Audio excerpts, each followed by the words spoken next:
Welcome to A9 TV news. ముందుగా బులెటిన్లోని headlines చూద్దాం. BRS బీజేపీపై Ponnam Prabhakar తీవ్ర వ్యాఖ్యలు. బీసీలకు న్యాయం చేయని పార్టీలపై మండిపడ్డారు. రాజకీయ నాటకాలను ఆపండి. పొన్నం ప్రభాకర్ డిమాండ్. స్థానిక ఎన్నికల్లో 42% రిజర్వేషన్లపై చర్చ.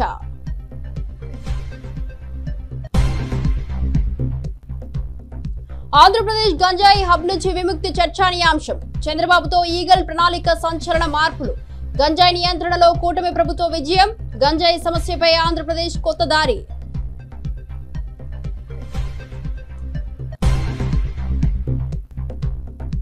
సికింద్రాబాద్ బోనాల ఉత్సవాల్లో రంగం అద్భుతం. స్వర్ణలత భవిష్యవాణి. మహమ్మారి ముప్పుపై హెచ్చరిక. పాడి పంటలు పడతాయని స్వర్ణలత వైద్యం. భక్తుల హృదయాలను అలరించిన స్వర్ణలత భవిష్యవాణి.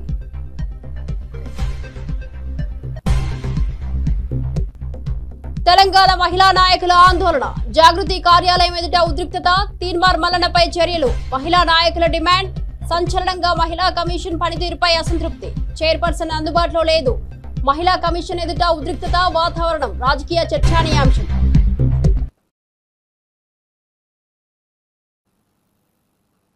డీటెయిల్స్ చూస్తే తాటిపర్తి చంద్రశేఖర్ గారు ఎర్రగొండపాలెం ఎమ్మెల్యే చంద్రబాబును తీవ్రంగా విమర్శించారు. అమ్మఒడి పథకం లోకేష్ తీసుకువచ్చినట్లు ప్రజలను మభ్యపెట్టే ప్రయత్నం చేస్తున్నారని ఆయన ఆరోపించారు.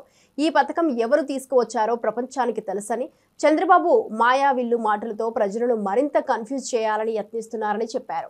చంద్రబాబు మాటలు రాజకీయ వేదికపై సంచలనంగా మారాయి.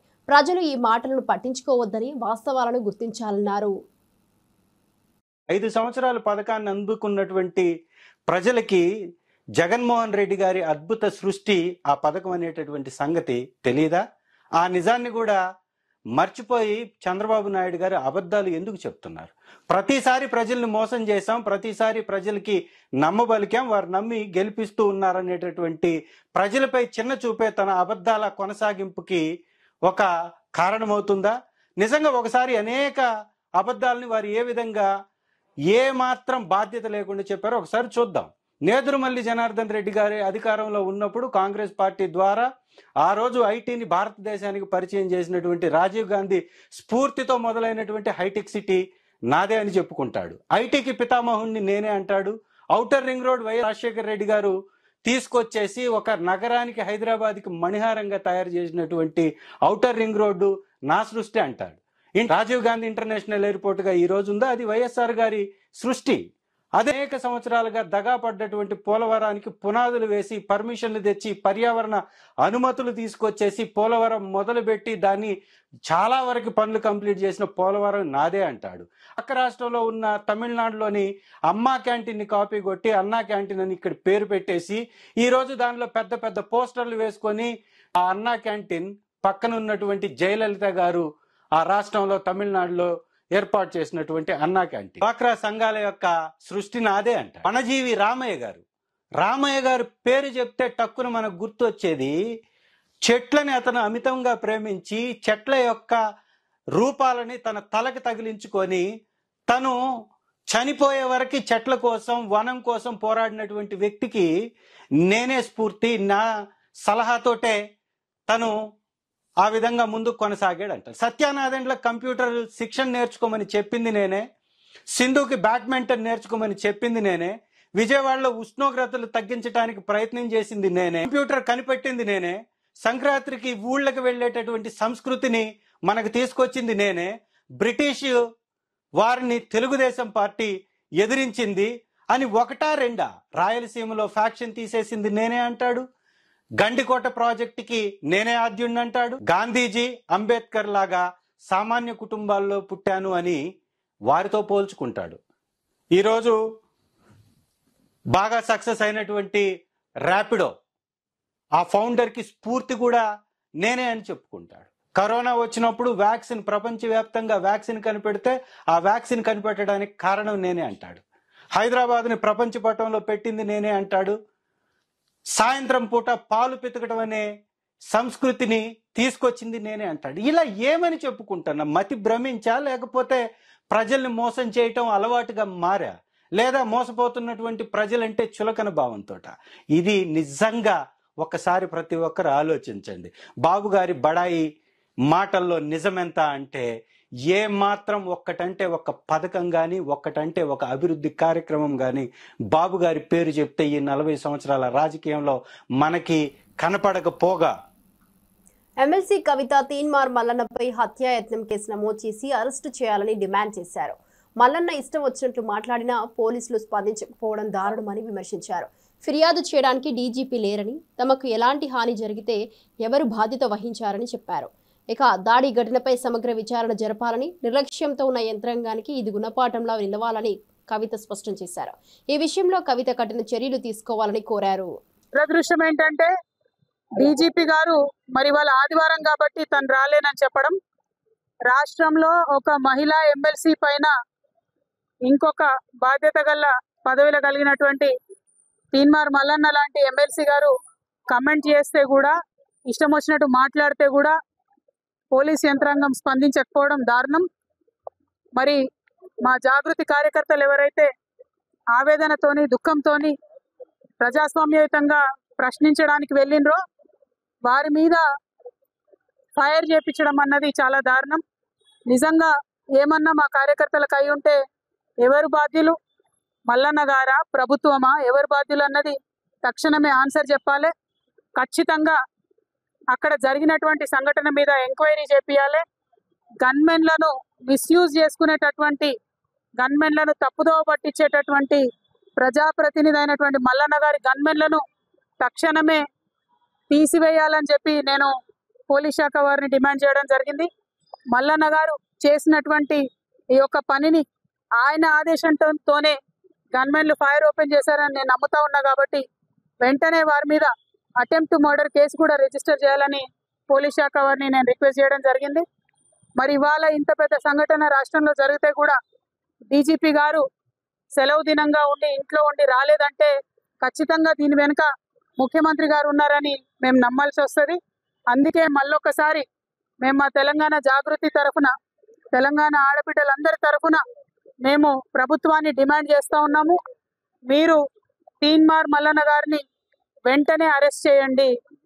మీ ఇంటి ఆడబిడ్డలపై అనుచితమైన వ్యాఖ్యలు చేసిండ్రని చిన్న చిన్న జర్నలిస్టులను మరి మీరు అరెస్ట్ చేసి జైల్లో పెట్టిండ్రు. మరి ఇంత పెద్ద మాట ఒక తెలంగాణ ఆడబిడ్డనైనటువంటి నన్ను అంటే మీరు చూస్తూ ఊరుకుంటే ఈ మాటలన్నీ కూడా మీరే అనిపించిన తెలంగాణ ఆడబిడ్డలు అనుకునే పరిస్థితి తెచ్చుకోవద్దని ముఖ్యమంత్రి గారిని నేను డిమాండ్ చేస్తా ఉన్నాను. మరి మీ ఇంటి ఆడబిడ్డకో న్యాయం, తెలంగాణ ఆడబిడ్డలందరికీ ఒక న్యాయం ఉండొద్దని కూడా ముఖ్యమంత్రి గారిని నేను డిమాండ్ చేస్తూ తక్షణమే తీన్మార్ మల్లన్న గారి మీద మరి ఎంక్వైరీ వేయాలి. జరిగినటువంటి సంఘటన మీద ఎంక్వైరీ వేయాలి. ఎవరు షూట్ చేయమన్నారు, ఎందుకు గన్మెన్ షూట్ చేసి? ఎందుకంటే తెలంగాణ ఉద్యమంలో మేము వేలాది నిరసనలు చేసినాం. ఎక్కడా కూడా ఎవరు కూడా కంట్రోల్ తప్పలే. ఆనాడు కాంగ్రెస్ మీదనే మేము ఉద్యమం చేసినాం. కానీ ఏ ఒక్క కాంగ్రెస్ నాయకుడు కూడా గన్మెన్లతోని మరి షూటింగ్ చేపియలేదు, తెలంగాణ ఉద్యమకారుల మీద ఫైరింగ్ చేపియలేదు. మరి ఇవాళ ఇంత స్థిమితం లేనటువంటి ఒక ఎమ్మెల్సీ, ఆయన గన్మెన్లు ఉండడం అవసరమా? ప్రభుత్వం అంత స్థిమితం లేనటువంటి ఒక ఎమ్మెల్సీ, ఆయన గన్మెన్లు ఉండడం అవసరమా? ప్రభుత్వం ఆలోచన చేయాలని చెప్పి నేను డిమాండ్ చేస్తా ఉన్నాను. డీజీపీ ఆఫీస్ కి మరి తెలంగాణ మంగళగిరిని గుంతలు లేని రోడ్లు ఉన్న నియోజకవర్గాన్ని తీర్చిదిద్దేందుకు 100 రోజుల ఛాలెంజ్ ప్రారంభమైంది. ఇక మంగళగిరిలో చెత్త తరలింపు, రోడ్లపై గుంతలు పూడ్చేందుకు ఆధునాతన వాహనాలను వినియోగించాలని నిర్ణయించారు. ఉండవల్లి నివాసంలో మంత్రి నారా లోకేష్ లాంఛనంగా ఈ వాహనాలను ప్రారంభించారు. ఈ ప్రాజెక్టు ద్వారా మంగళగిరి ప్రాంతంలో సౌకర్యాల పెరుగుదలతో పాటు ప్రజల పట్ల నూతన ఆశయాలు జన్మించనున్నాయి. ఇక లోకేష్ ఈ కార్యక్రమాన్ని విజయవంతంగా ముందుకు తీసుకువెళ్లాలని పట్టుదలతో ఉన్నారు.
భారత వ్యోమగామి శుభాంశు శుక్లా సోమవారం అంతర్జాతీయ అంతరిక్ష కేంద్రానికి వీడ్కోలు పలుకుతున్నారు.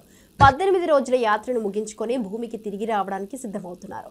ఈ సందర్భంగా శుభాంశు శుక్లా అంతరిక్షం నుంచి తన చివరి సందేశాన్ని పంపించారు. భారత్ను ఆకాశం నుంచి గమనిస్తే ఉన్నత ఆశయాలు, నిర్భయత, నమ్మకంతో నిండిన గర్వంతో ఉన్న దేశంగా కనిపిస్తోందని అభిప్రాయపడ్డారు. సారే జహాసే అచ్చా అంటూ భావోద్వేగానికి లోనయ్యారు. ఈ సందేశం భారతీయుల మనస్సులను ఆకట్టుకుంటోంది. To be here and working alongside with a bunch of professionals like you. Over the past 2.5 weeks or so, we have done a lot of science on the station. We have done outreach activities and also looked back at the earth. Whatever time we found, we were always looking out the window, and it almost seems magical to me. And I would like to take this opportunity to thank my country and all their citizens for supporting this mission and me with all their hearts. And I would like to thank ISRO for making this happen. All the colleagues at ISRO who have worked tirelessly in developing all the protocols, the science and the outreach activities, the researchers back in India, the students who developed the outreach items that I carried. I would also like to thank NASA and its international partners, Axiom Space, SpaceX, for ensuring that we were trained adequately well and providing all the support round the clock, and all the people who were sitting on ground supporting this mission, making it extremely successful. I would agree with what TB said, that these missions have much far-reaching implications beyond science, and that is what I believe that this mission would also do in all of our respective countries as well. Going back from here, I carry with me a lot of memories and the learnings out of this mission that I would try and spread back. But the one thing that really sticks to me is what humanity is capable of when all of us come together from different parts of the world and work for a common goal or a common objective. It is truly incredible. So thank you everyone, and it has been an incredible mission for me. And अब कुछ शब्द मेरे देशवासियों के लिए हिंदी में. कमाल की यात्रा रही है ये मेरी, लेकिन अब जैसे मेरी ये यात्रा ख़त्म होने वाली है, आपकी और मेरी यात्रा अभी बहुत लंबी है. हमारी ह्यूमन स्पेस मिशन की जो यात्रा है वो बहुत लंबी है और बहुत कठिन भी है, लेकिन मैं आपको विश्वास दिलाता हूँ कि अगर हम निश्चय कर लें तो तारा अभी प्राप्यन्ते. ఈవెన్ సికింద్రాబాద్ ఉజ్జయిని మహంకాళి బోనాల ఉత్సవాల్లో ప్రధాన ఘట్టమైన రంగం కార్యక్రమాన్ని ఘనంగా నిర్వహించారు. ఈ సందర్భంగా మాతాంగి స్వర్ణలత భవిష్యవాణి వినిపించారు. ఆంధ్రప్రదేశ్ రాష్ట్రాన్ని, దేశాన్ని కాపాడే భారం తనదని స్వర్ణలత చెప్పారు. రాబోయే రోజుల్లో మహమ్మారి పునఃప్రవేశం చేస్తుందని, అగ్ని ప్రమాదాల ముప్పు కూడా ఉందని హెచ్చరించారు. భక్తులు జాగ్రత్తగా ఉండాలని సూచించారు. ఈ ఏడాది వర్షాలు సమృద్ధిగా కురుస్తాయని, పాడి పంటలు పండుతాయని స్వర్ణలత చెప్పారు. ఇక ఈ ప్రకటన భక్తులను అలరించింది. తప్పకుండా తల్లి, అదే విధంగా పోయిన సంవత్సరం నువ్వు చెక్కినట్టుగా వర్షాలు చాలా చక్కగా కొడతాయి, పాడి పంటలు సస్యవృద్ధి చాలా బాగుంటుంది అని తెలియజేశావు. ఈ సంవత్సరం రాబోయే సంవత్సరంలో ఎంత ఆనందంగా ఉంటుంది, ఆనందంగా ఉండడానికి నువ్వు ఏం ఆశీర్వదిస్తావు తల్లి? ఈ ఏడు వర్షాలు తప్పగా కురుస్తాయి, పాడి పంటలు కూడా సమృద్ధిలా ఉండే చూసే భారం నాది. మీరు మాత్రం 5 వారాలు నాకు పప్పు బెల్లం పలహారాలతోటిగా నాకు ఎట్టి విధంగా నాకు ఈ జాతర జరిపించారు. నాకు అట్టి విధంగా నాకు కొల్లారి నుంచి బాల బచ్చల దగ్గర నుంచి. డిప్యూటీ సీఎం భట్టి విక్రమార్క రాష్ట్రాన్ని విపత్కర పరిస్థితుల నుంచి గట్టెక్కించడానికి సీఎం రేవంత్ రెడ్డి కృషి చేస్తున్నారు. గత ప్రభుత్వ హయాంలో బీఆర్ఎస్ రాష్ట్రాన్ని ఇబ్బందుల్లోకి నెట్టిందని భట్టి పేర్కొన్నారు. కృష్ణా, గోదావరి జలాల వాటాలపై సీఎం రేవంత్తో పాటు మంత్రి ఉత్తమ్ కుమార్ రెడ్డి దృష్టి సారించారు. ఈ చర్యలు రాష్ట్ర అభివృద్ధికి దోహదపడతాయని, ప్రజల సమస్యలను పరిష్కరించడంలో కీలకమని భట్టి చెప్పారు. కొత్త మార్గాలపై ప్రభుత్వం చర్చలు జరుపుతోందని తెలిపారు. ఈ రాష్ట్ర ప్రయోజనాలను కాపాడకుండా ఇక్కడ ప్రాంత ప్రజలకి ఇబ్బంది జరిగేటట్టుగా వాళ్ళు తీసుకున్న చర్యలే ఈరోజు రాష్ట్రానికి భారంగా మారాయి. అలా భారంగా మారినటువంటి పరిస్థితుల నుంచి రాష్ట్రాన్ని గట్టెక్కించడానికి, కాపాడటానికి రాష్ట్ర ముఖ్యమంత్రి వర్యులు రేవంత్ రెడ్డి గారు, ఇరిగేషన్ శాఖ మంత్రులు ఉత్తమ్ కుమార్ రెడ్డి గారు ప్రత్యేకంగా దృష్టి సారించి కృష్ణానది పైన, గోదావరి నది పైన, రెండింటిపైన తెలంగాణ రాష్ట్ర ప్రజలకు రావాల్సినటువంటి వాటా గురించి, పూర్తి చేసుకోవాల్సిన ప్రాజెక్టుల గురించి దృష్టి సారించి ముందుకు పోతా ఉన్నారు.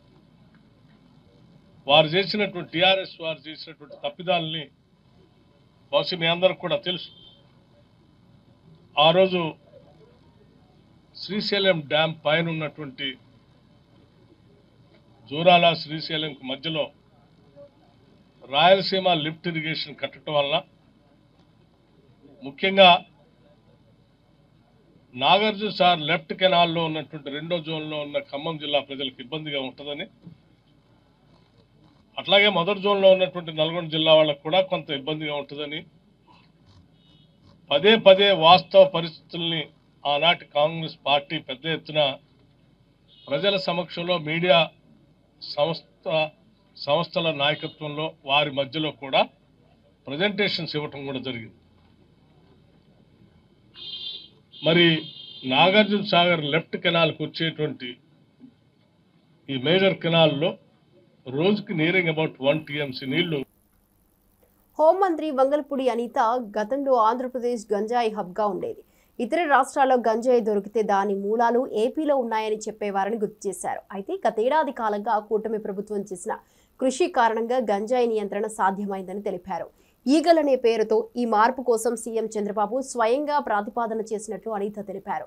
ఈ చర్యలతో రాష్ట్రాన్ని గంజాయి సమస్య నుంచి విముక్తి కల్పించారని, మరింత జాగ్రత్తగా ఉండాలని అన్నారు. చెప్తున్నారు అందులో ఉన్న ఒక కానిస్టేబుల్ కూడా ఈ రోజు మాట్లాడాలి అనుకుంటే మొత్తం టీంలో వాళ్ళు ఏం పని చేస్తున్నారు మొత్తం అంతా కూడా ఒక మోటివేషన్ ఇవ్వడానికి ఒక 20 minutes ఒక కానిస్టేబుల్ కూడా డైరెక్ట్గా మాట్లాడగలరు. అంటే ఈరోజు జనరల్గా ఉన్న పోలీస్ కూడా ఏదైనా కంప్లైంట్ పెట్టాలంటే ఈగల్కి పనిచేస్తున్న కానిస్టేబుల్ ఫోన్ చేసి మేము ఏ యాక్ట్లు పెట్టచ్చు, మేము ఏంటి ఏ రకంగా మేము దీన్ని ప్రొసీడ్ అవ్వచ్చు అని అడిగే పొజిషన్కి ఈరోజు చేస్తుంది. అంటే ఈగల్లోనే 3 టాస్క్ ఫోర్స్ కేంద్రాలుగా పెట్టుకున్నాం. ఒకటి వైజాగ్, విజయవాడ అండ్ రాజమండ్రి. వైజాగ్ అక్కడ కూడా మనం ప్రత్యేకంగా టీంని ఏర్పాటు చేసుకొని ఏదైతే మనకి ఏజెన్సీ నుంచి వస్తుందో గాంజాయి వస్తుంది సరఫరా అవుతుంది అనుకున్న ప్లేస్ని కొన్ని హాట్స్పాట్లు గుర్తించాం. ఈ విషయం కూడా ఇక్కడ మీకు ఒక విషయం కూడా చెప్పాలి. మేము అధికారంలోకి వచ్చిన నాటికి ఇంచుమించు మల్టిపుల్ వేస్ ఉన్న ఏజెన్సీ నుంచి కిందకు వచ్చే వేస్, కానీ ఎన్ని చెక్ పోస్టులు ఉన్నాయా అని ఆ రోజు అడిగితే 4 చెక్ పోస్టులు ఉన్నాయండి అన్నారు. ఆ 4 చెక్ పోస్టుల దగ్గర కనీసం సిసి కెమెరాస్ ఉన్నాయా అంటే సిసి కెమెరాస్ లేవండి అన్నారు. అంటే అటువంటి పొజిషన్ నుంచి ఈ రోజు చాలా వేరే సెక్టార్స్లో సిసి కెమెరాస్ ఏర్పాటు చేసుకోవటం, చెక్ పోస్టులు ఏర్పాటు చేసుకోవటం, ఎక్కడి నుంచి అయినా వస్తుంది గాంజా వస్తుందంటే ఇన్ఫర్మేషన్ మనం తీసుకోవటం, ఇమీడియట్గా దాన్ని పట్టుకొని వాళ్ళందరికీ కూడా కేసులు పెట్టడం. సుమారుగా చూస్తే జూన్ 2025 వరకు చూసుకుంటే 831 డ్రగ్ కేసులు నమోదు చేశాం. ఈ రోజుకి 2114 మందిని అరెస్టు చేయడం జరిగింది. తిరుమల శ్రీవారిని ఇటీవల ప్రముఖులు దర్శించుకున్నారు. ఎంపీ బైరెడ్డి శబరి, కర్ణాటక మంత్రి లక్ష్మీ హెబల్కర్, మాజీ మంత్రి ముత్తంశెట్టి శ్రీనివాసరావు ఈ ప్రత్యేక దర్శనానికి హాజరయ్యారు. వీరి యాత్ర భక్తులను ఆనందపరిచింది. ఇక శ్రీవారి ఆలయంలో భక్తుల సందడి తిథిదేను ఒక పండుగ వాతావరణంగా మార్చింది. వీరి దర్శన కారణంగా తిరుమలలో ప్రత్యేక ఏర్పాట్లు నిర్వహించారు. ఈ సందర్భంగా భక్తులు ఎంతో ఉత్సాహంగా జరుపుకున్నారు.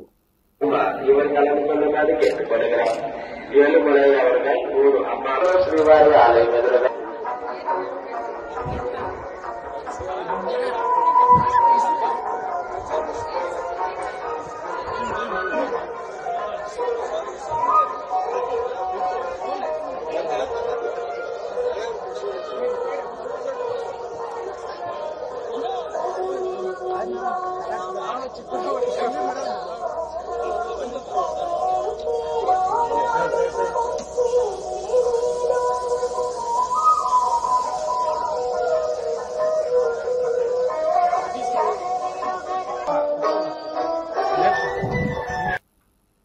బీసీలకు న్యాయం చేయకుండా బీజేపీ, బీఆర్ఎస్ పార్టీలు మొసలి కన్నీరు కారుస్తున్నాయని మాజీ ఎంపీ పొన్నం ప్రభాకర్ ఆరోపించారు.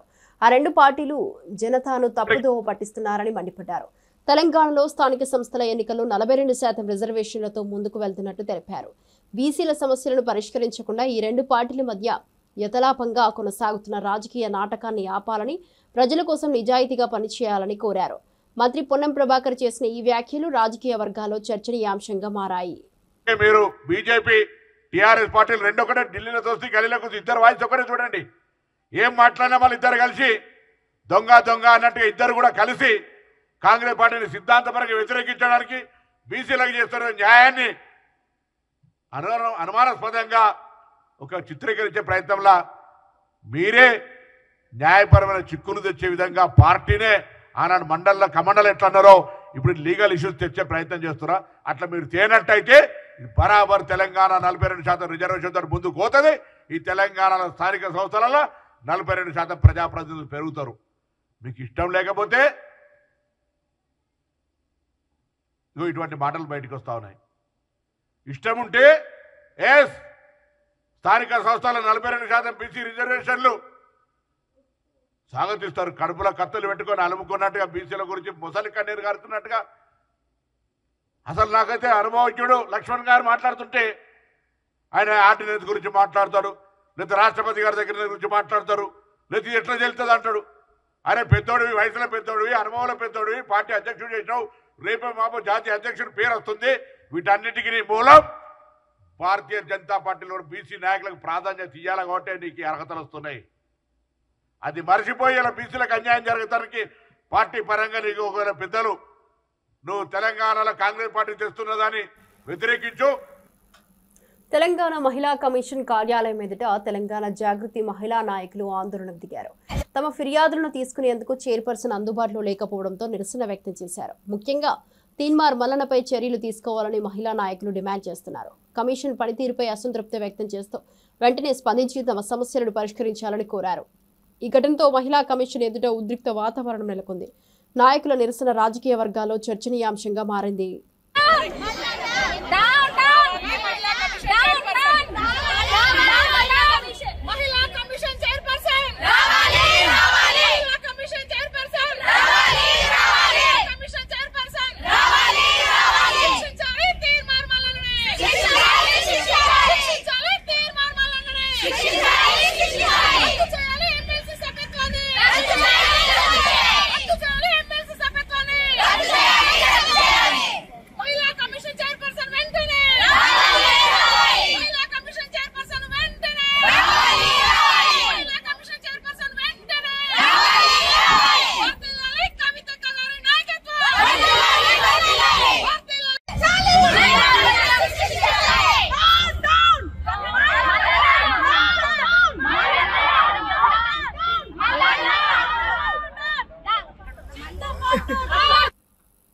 మహబూబాబాద్ జిల్లా కొత్తగూడ మండలం పోగుళ్లపల్లిలో యూరియా కోసం రైతులు బారులు తీరారు. ఆధార్ కార్డులు, ఖాళీ బస్తాలు, చెప్పులు క్యూ లైన్లలో పెట్టి వింత దృశ్యాన్ని కనబరిచారు. ఇంటి దగ్గర పనులు వదిలి యూరియా కోసం కష్టపడుతున్నారు.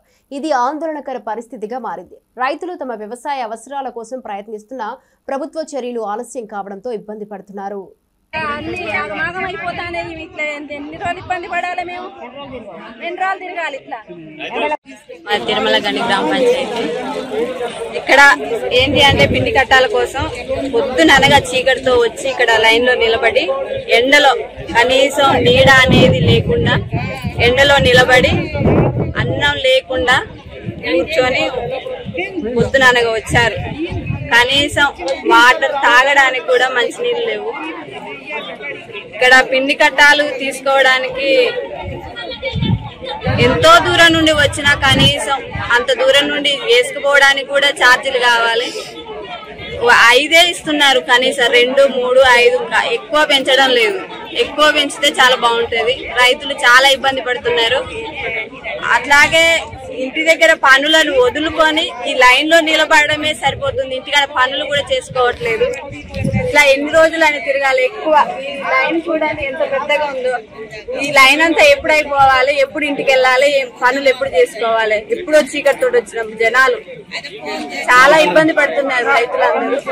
దీన్ని ప్రభుత్వం కొంచెం చూడాలని ఆశిస్తూ 6:30కు వచ్చిన యూరియా అంటే లైన్ పెట్టిన మరి సీరియల్ వస్తే లెక్క అది అంత ఒకటేంటంటే ప్రముఖ నటుడు కోట శ్రీనివాసరావు మృతి పట్ల జూనియర్ ఎన్టీఆర్ ప్రగాఢ సానుభూతి వ్యక్తం చేశారు. కోట కుటుంబ సభ్యులను పరామర్శించిన జూనియర్ ఎన్టీఆర్ ఆయన లేకపోవడం తెలుగు సినీ ఇండస్ట్రీకి తీరని లోటని పేర్కొన్నారు. కోట శ్రీనివాసరావు 83 ఏళ్ల వయసులో అనారోగ్యంతో బాధపడుతూ ఆదివారం ఉదయం ఫిలిం నగర్లోని తన నివాసంలో కన్నుమూశారు. ఈ సంఘటనతో సినీ లోకం దిగ్భ్రాంతి గురైంది. కోటాకు ఆయనకు చేసిన కృషిని గుర్తు చేస్తూ తెలుగు వారంతా దిగ్భ్రాంతిని వ్యక్తం చేశారు. అవకాశం నాకు దక్కడంతో మా అనుబంధాన్ని అందరికీ వ్యక్తం చేయడం ఒక అదృష్టంగా భావిస్తున్నాను. ఆ మహానుభావుడితో అంతటి మహనీయుడైనటువంటి నటుడితో పనిచేయడం పూర్వజన్మ సుకృతంగా భావిస్తున్నాను. ఈరోజు ఆయన లేకపోవడం తెలుగు ఫిలిం ఇండస్ట్రీకి ఒక తీరని లోటు. వారి కుటుంబానికి నా సానుభూతులు. ఆయన ఎక్కడున్నా ఆయన చల్లని చూపు మనందరి మీద ఉండాలి అని ఆ భగవంతుడిని ప్రార్థిస్తున్నాను.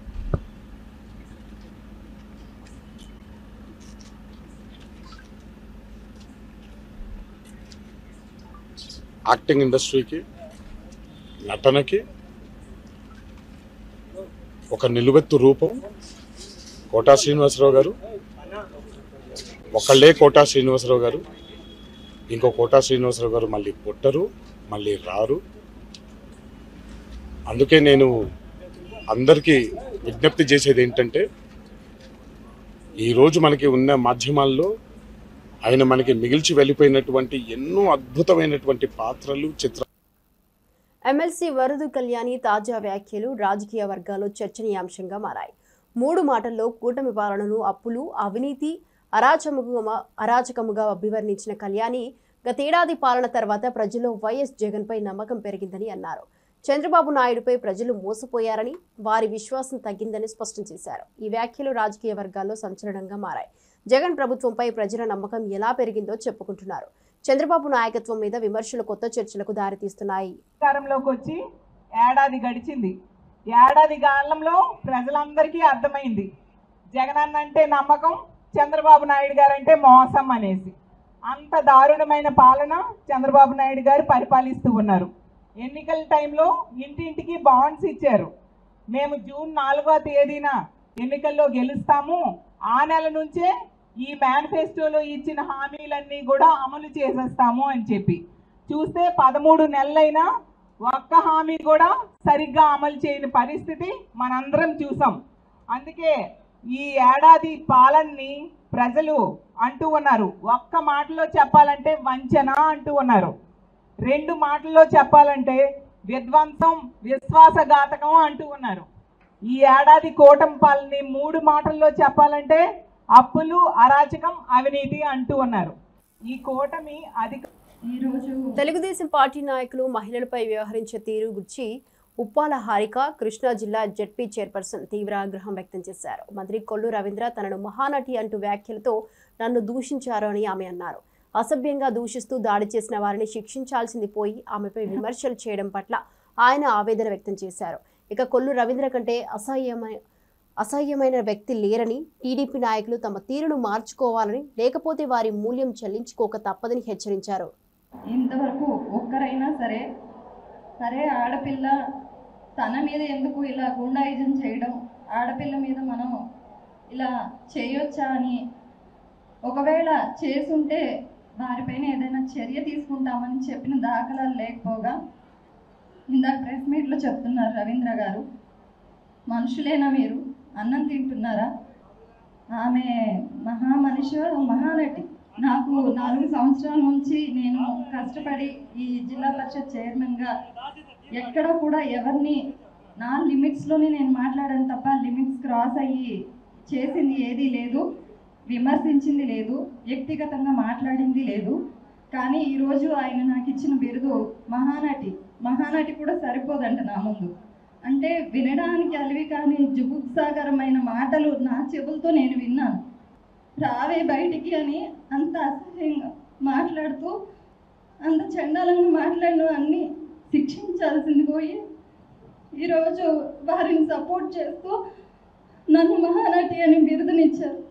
మా మావయ్య గారు నాకు జడ్పీ చైర్మన్గా నాకు భయంగా ఉంది, మావయ్య గారు నాకు అలవాట్లేదు అని చెప్తే ఆయన ఒకటే చెప్పారు, అందరితో నవ్వుతూ పలకరించమ్మా, నవ్వుతూ మాట్లాడు, అందరూ నీ ఫ్యామిలీ మెంబర్స్ లానే ఉంటారు. కేవలం నాయకత్వం కోసం పాకులాడుతూ మహిళకి ఇంత అవమానాన్ని మిగులుస్తున్నారంటే అది మీకే వదిలేస్తున్నాను. అదే మీ రాము గారు చెప్పారు, మీ కుటుంబం. ఇవి ఇప్పటివరకు బులెటిన్ అప్డేట్ చూస్తూనే ఉండండి A9 టీవీ న్యూస్.